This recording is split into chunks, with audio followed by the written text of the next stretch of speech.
우리가 지난 시간에 이사야서 11장의 말씀을 통해서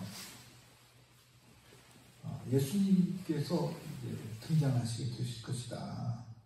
등장하시는 그 예수님은 이런 모습이실 것이다 라고 하는 얘기를 우리가 함께 나눴습니다. 그리고 난 다음에 이스라엘은 어떤 변화가 올 것인가에 대한 얘기를 11장의 말씀을 통해서 쭉 확인을 했습니다. 굉장한 축복이지요. 그런 굉장한 축복이 주어진 다음에 12장에서 하나님을 향해서 감사 찬송하는 내용이 소개되고 있습니다. 이 말씀을 통해서 과연 이 사람들은 어떻게 감사 찬송을 했는가 살펴보시고 나라면 어떻게 감사 찬송을 할 것인가를 좀 견주어 보면서 은혜를 나누고 또 우리도 하나님으로서 합당한 감사 찬송을 하는 사람들로 더욱 다짐하고 성장하는 그런 믿음의 결단의 시간이 되기를 바랍니다. 1절에 이렇게 시작합니다. 그날에 하나님께서 이렇게 놀라운 은총을 주시는 그날에 그 말입니다. 네가 말하기를 여호와여 주께서 전에는 내게 노하셨사오나 이제는 주의 진노가 돌아섰고 또 주께서 나를 안위하시오니 내가 주께 감사하겠나이다 할 것이니라. 이렇게 12장 1절에서 시작하고 있습니다. 우리가 잘못하면 하나님께서 우리에게 안타깝지만 진노하시기도 하십니다. 전날에는 진노도 하셨지만 이제는 주님의 진노가 어떻게 됐다고요? 돌아섰다고요. 주님은 우리에게 진노하시기를 원하시는 분이 아니시라 사실은 칭찬하고 격려하고 축복하고 우리를 위해서 뭔가를 하시고자 하시는 그런 좋으신 고마우신 분이십니다. 그러나 우리가 혹 마음에 안 드는 어떤 일이 생기면 때로는 뭐도 하세요? 진노도 하십니다. 그런데 그 진노는 영원하지 않습니다. 다시 돌이키십니다.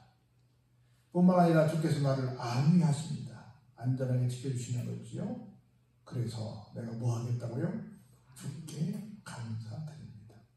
나에게 진노를 영원토록 이어가지 아니하시고 그리고 나를 안위해 주시기에 우리는 늘 뭐 하겠다? 하나님께 감사하겠다. 여러분 모두도 그런 고백을 하시길 주의 이름으로 축복합니다.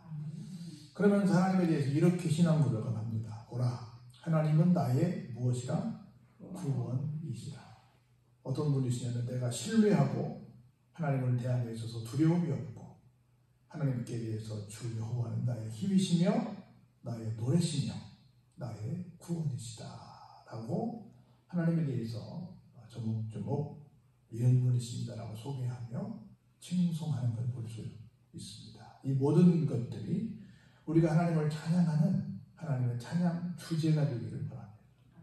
우리가 시간마다 하나님을 찬양하고 있는데 하나님을 찬양하는 이유가 뭔지 모르고 찬양하면 의미가 별로 없을 거라고 생각됩니다.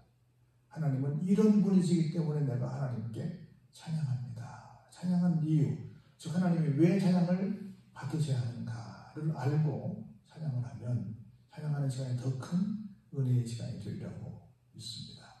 하나님은 나의 구원이 되시고 내가 신뢰할 분이시고 내가 두려워하지 않을 분이시고 나의 힘이 되시고 나의 노래가 되시는 분이시기 때문에 내가 하나님을 찬양한다. 찬양의 목적을 분명히 알고 찬양하시고 감사의 목적을 분명히 알고 감사하는 여러분 되시기를 바랍니다. 그러므로 너희가 기쁨으로 구원의 우물들에서 물을 기울이로다. 이렇게 말씀을 하고 있습니다. 여러분들 잘 보시면 에레미야 2장 13절에 이런 말씀이 나와요. 저축하지 못할 우물이 있다. 우리 밑 빠진 독에 물 붓기란 말도 하지요. 어떤 우물은 물이 저장이 안 되는 거야. 아무리 물이 생겨도 다 빠져나가 버리는 그런 우물이 있는데 거기에 대비해서 이 물은 어떻다고요? 계속 물을 길어낼 수 있는 그런 물이 된다는 거죠. 그래서 기쁨으로 구원의 우물들에서 물을 길게 되는 그런 놀라운 은총을 견디게 되는 겁니다. 그래서 그날에 너희가 또 말하기를 여호와께 감사하라. 그의 이름을 부르며 그의 행하심을 어디에 만국 중에 선포하며 그의 이름이 높다 하라. 우리끼리만 찬양하고 말 것이 아니라 우리끼리만 칭송하고 말 것이 아니라 어디에? 만국주기. 오늘 여러분들 굉장히 찬양을 잘하시고 이렇게 반주도 너무너무 잘하시는데 이 찬양, 이 시간이 여기를 넘어서 만국으로 퍼져나갈 줄로 믿습니다. 여호와를 찬송할 것은, 여기 기가 막힌 말씀이 나와요. 한번 5절 같이 읽어볼까요? 극히 아름다운 일을 하셨으니 이를 온 땅에 알게 할지어다.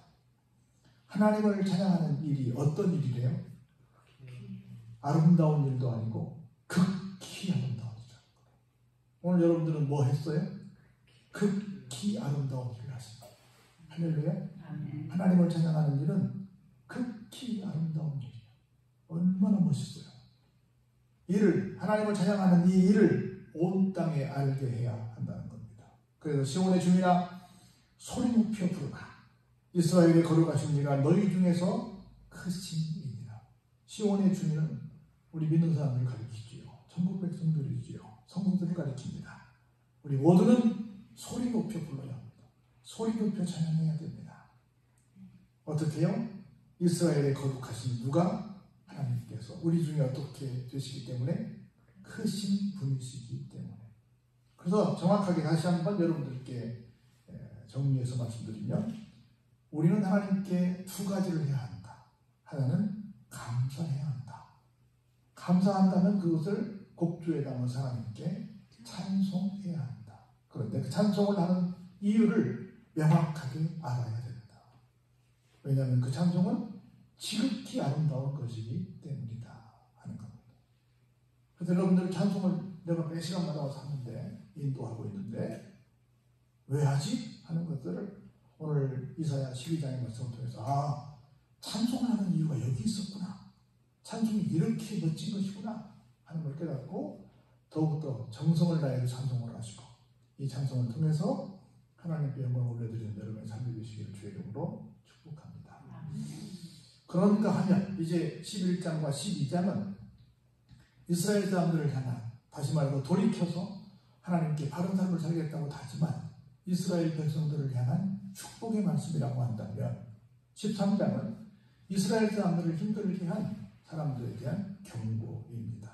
다시 말해서 기원전 586년에 이스라엘을 멸망에 이르게 한 바벨론에 대해서 경고하는 말씀입니다. 성경은 늘 좋은 말씀만, 축복의 말씀만 있는 것이 아니라 때로는 이렇게 무서운 말씀도 있다는 걸 기억하시고 하나님을 거역하고 하나님의 백성들에게 함부로 한 사람들에 대해서 이런 무서운 경고도 하신다는 걸 깨닫고 여러분들이 하나님께서 늘 말씀하십니다. 우리 앞에 좋은 것들과 나쁜 것들을 펼쳐놨는데 선택은 너희들이 해라. 이렇게 말씀하셨는데 여러분들은 좋은 걸 선택하시기를 바랍니다. 그래서 성경이 나왔으니까 좀 읽기가 불편하긴 하지만 함께 읽어보면서 하나님의 뜻을 거역한 사람들에게는 하나님께서 이렇게 경고하시는구나 이걸 깨닫고 이 말씀을 통해서 반면교사 삼으시기를 바랍니다. 1절에 이렇게 시작합니다. 아모스의 아들 이사야가 바벨론에 대하여 받은 경고라. 지금 우리가 무슨 책 읽고 있어요? 이사야서 읽고 있잖아요. 이사야가 하나님께로부터 받은 바벨론에 대한 경고의 말씀을 지금 소개하는 겁니다. 이사야가 마음대로 내가 우리나라를 쳐들어온 나쁜 놈들이기 때문에 마음의 감정을 가지고 내가 마음대로 쓰는 것이 아니라 하나님께서 알려주시는 말씀을 듣고 그대로 지금 경고의 글을 지금 여기에 게재하고 있는 겁니다. 첫 번째 볼까요? 너희는 기치를 어디에 세워요? 민둥산 위에 세웁니다. 민둥산 여러분 혹시 모르세요? 산에는 많은 것들이 있어야죠. 풀도 있고 또 나무도 있고 각종 또 동물도 있고 여러 가지 식물들도 있어서 산에 우리처럼 얼마나 꽉 차 있어요. 한겨울을 저희가 보면 막 산에 각종 살아있는 것들이 또 광물까지 포함해서 가득 들어있잖아요. 근데 거기에 아무것도 없어. 나무도 없고 풀도 없고 황량해. 이걸 뭐라 그래요? 민둥산이라고 그래요. 지금은 여러분들 잘 몰라요. 옛날에 산에서 나무를 해다가 불을 대는 시절에는 그런 그림들이 많이 있었어요. 민둥산이에요. 여러분들이 북한을 가서 보거나 중국을 가서 보면 막 산 꼭대기까지 막 밭을 일궈 사는 걸 볼 수 있어요. 분명히 산인데 산이 아니고 산이 밭이 되어버린 거야. 그렇게 산이 산의 기능을 하지 않는 이런 산들을 뭐라고 그래요? 민둥산이라고 그래. 그 민둥산 위에 기치를 세운다는 것은 뭐라고 그래요? 별로 좋은 일은 아니지. 민둥산 위에 기치를 세우고 소리를 높여 그들을 부르며 손을 흔들어 그들을 존귀한 자의 문에 들어가게 하라. 내가 거룩하게 구별한 자들에게 명령하고 나의 위엄을 기뻐하는 용사들을 불러 나의 노여움을 전하게 하였느니라. 노여움은 좋은 거예요? 나쁜 거예요? 화나는 거지. 화내는 것이죠. 노여워한다는 것을 그러잖아요. 아니 즐거움을, 축복함을, 기뻐함을, 사랑함을, 행복함을 전해야지. 전할 게 없어서 노여움을 전해요. 노여움을 전해. 누구에게? 거룩하게 구별한 자들에게 명령하고 나의 위엄을 기뻐하는 용사들을 불러. 누구예요? 성도들을 불러서 너희들에게 무엇을?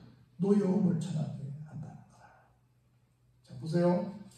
뭐라고 얘기하는가? 산에서 무리의 소리가 나며 많은 백성의 소리 같으니 곧 열국 민족이 함께 모여 떠드는 소리라. 만군의 여호와께서 싸움을 위하여 군대를 검열하시니로다. 지금 보니까 바빌론이라는 나라가 있어요. 근데 어느 산에서가 막 웅성웅성 시끄러워. 그래서 무슨 소리인가 봤더니 군대를 검열한다는 거예요. 지금 잘 안 쓰, 검열이라는 말 지금 잘 안 써요. 여러분 쉽게 말하면 사열을 한다는 거야. 사열이 뭐죠? 군대들을 다 지금 모아가지고 집합을 시켜서 전투 준비를 다 할 수 있도록 어떤 군인이 몇 명 있고 이런 것들을 다 검열해서 지금 전투 준비를 하고 있다는 거야.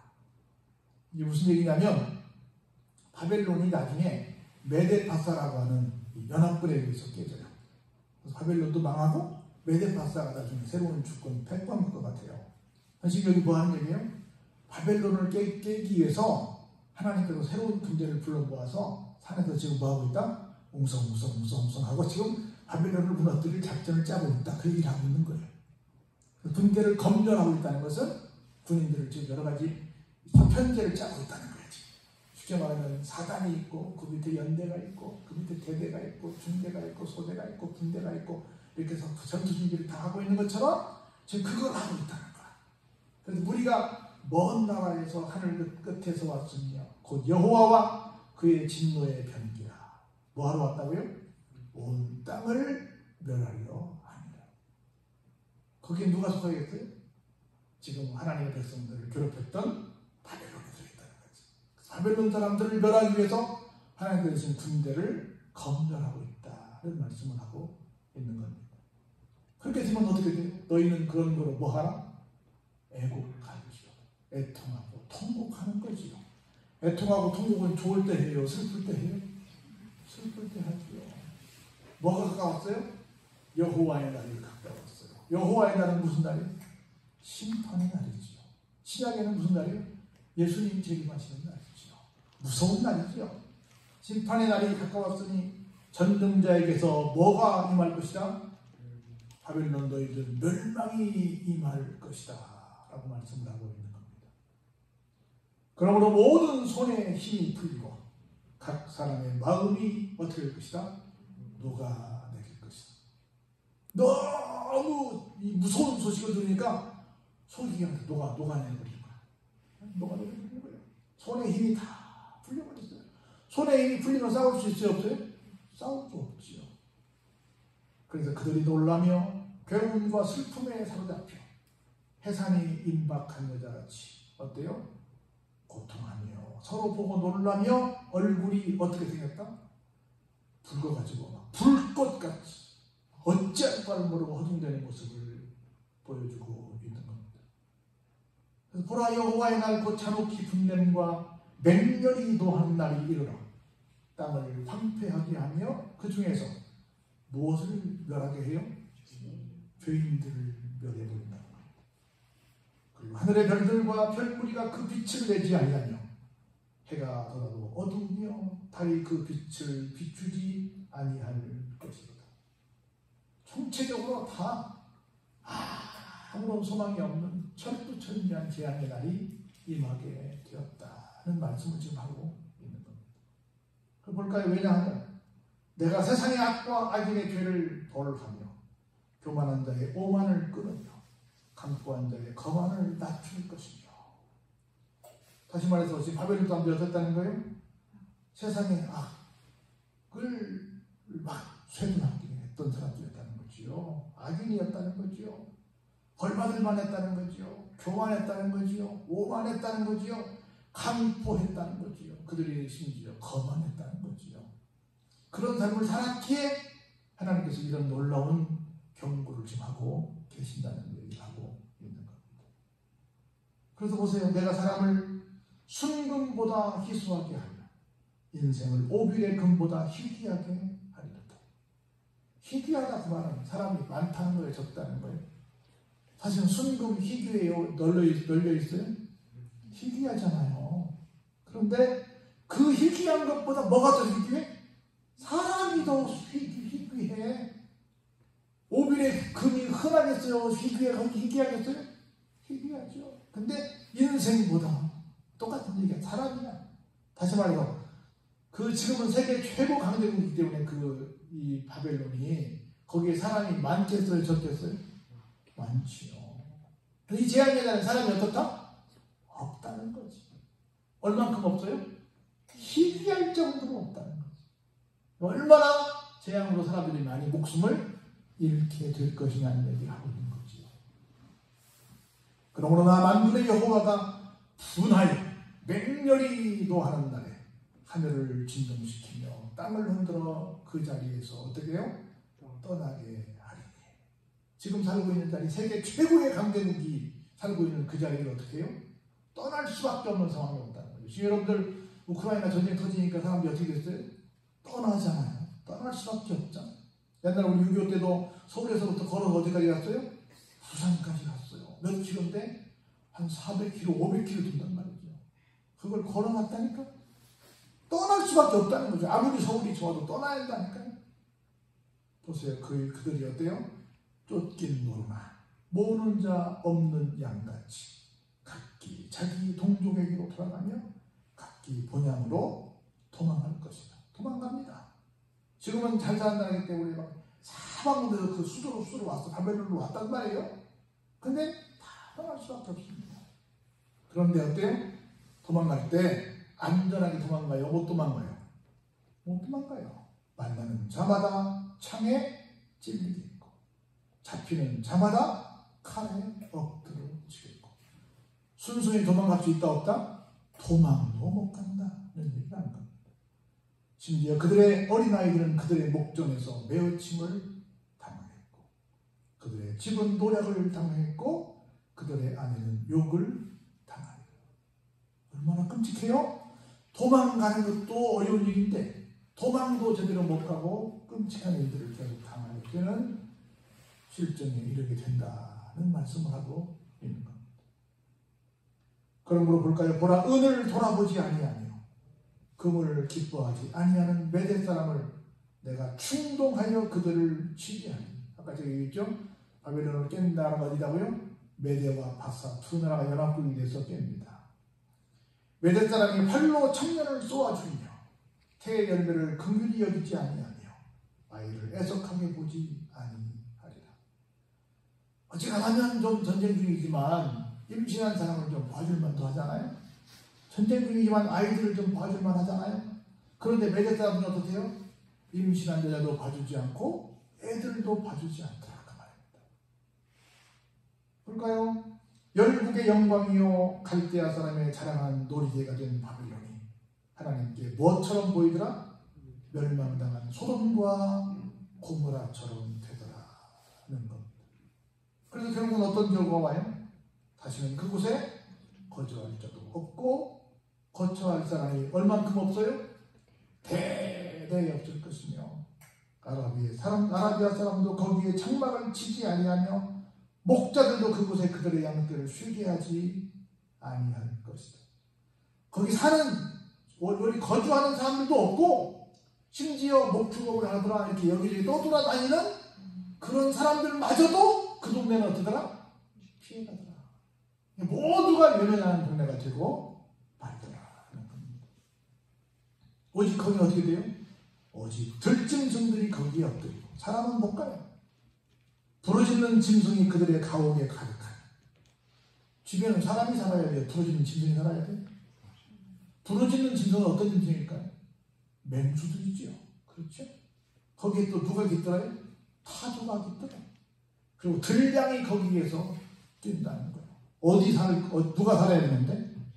사람이 살아야 되는데. 그리고 그의 궁성에는 누가 부러지죠? 승냥이가 부러지고, 화려하던 궁전에는 누가 울어요? 들깨들이 웁니다. 그의 때가 가까우며 그의 날이 어떻더라? 오래지 아니하니라. 얼마 후면 이 일이 생길 것이다. 이게 하나님께서 이사야 선지자를 통한 바벨론을 향한 경고의 말씀입니다. 왜 이런 경고를 받았어요? 하나님의 백성들을 괴롭혔으니까. 하나님을 섬기지 않았으니까. 하나님과 상관없는 삶을 살았기에 이런 무서운 경고를 받게 된 겁니다.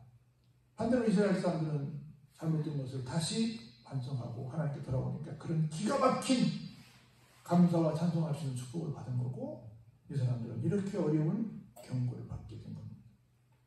여러분들은 감사와 찬송하는 삶을 살기를 원하십니까? 아니면 이런 무서운 경고를 받는 삶을 살기를 원하십니까? 선택은 누구에게 달려있어요? 나에게 달려있어요. 하나님 여러분 모두가 감사와 찬송을 드려서 지극히 아름다운 일을 하며 살아가는 여러분 되시길 주의 이름으로 축원합니다. 기도하겠습니다.